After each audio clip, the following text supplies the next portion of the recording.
ده النادي المحترم يا محمود يا طاهر، بعلمك، هو ده النادي المحترم. طيب. هو ده مجلس الاداره المحترم. طيب. لكن لما تعمل مداخله امبارح مع الولد بتاع الاخوان المسلمين في قناه دريم ويسالك يقول لك هل بخبث يعني هل شباب الالتراس عمره شتم حد؟ يقول له قدارين ومحترمين. مين الولد اللي من الاخوان المسلمين في اللي اسمه شيتوس. في اللحظه دي كنا بنتشتم في جوه استاد مختار التتش المحترم.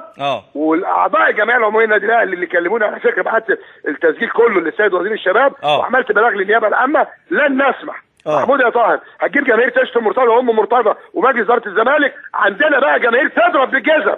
طيب استاذ مرتضى، انا كلامي واضح. استاذ مرتضى يا استاذ مرتضى انت دلوقتي دخلت واتهمتني ان انا ببوظ الدنيا يا استاذ تطفي النور، تطفي النار يا احمد، ما كانش وقته. لا يا استاذ مرتضى انت دلوقتي ما كانش وقته. ماشي ما كانش وقته، بقول لك ما كانش وقته. طيب يعني انا امبارح بطريقه محترمه كده دبلوماسيه هديت الموقف وطفيت النار لان في ناس والله انت لو رجعت للمكالمه وفحواها وانتهيت منها ايه هتنتهي منها ان ميدو اتكلم على ان هو وضح ان هو اتكلم على هقول لك بس اتكلم عن نفسه بطريقه وحشه. لا يا سيدي الفاضل، هو راجل بيقول انا شايف اسمع بس، ما كنتش احب ان رئيس قطاع الناشئين اللي عندي اللي هو قدوه يقول على نفسه ان هو قليل الادب ولسانه طويل، ما كنتش احب ده. طيب ما كنتش احب ده. هو عموما على فكره، بس انا عايز اوضح بس نقطه، ودي انت عارف انت لك قدر عندي وانت تعلم العلاقه الجيده اللي بيننا، واحمد ابنك ده اخويا وصاحبي.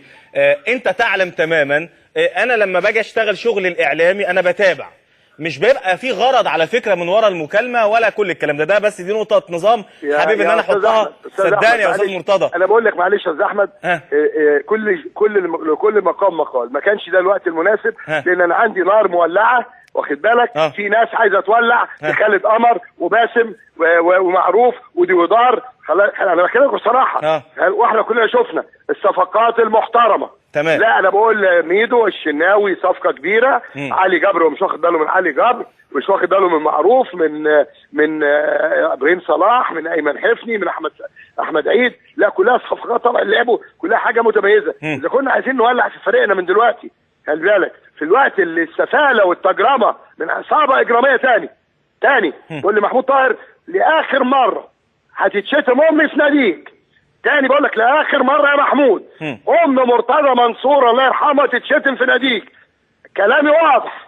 طيب. احنا بعد كده هيبقى في ضرب شباشب وجزم للكبير هناك. انا مش هعرف لان انا امي ما تشتمش حتى لو استقلت. انا قلت وزير الشباب الكلام ده دلوقتي، قلت له انا مش جاي بشتغل 24 ساعه في النادي وانت عارف انا عامل ايه في النادي عشان امي الله يرحمها اللي عملت لي بني ادم تتشتم. قلت تاني هيبقى في ضرب شباشب يا محمود. طيب. انذار اخير.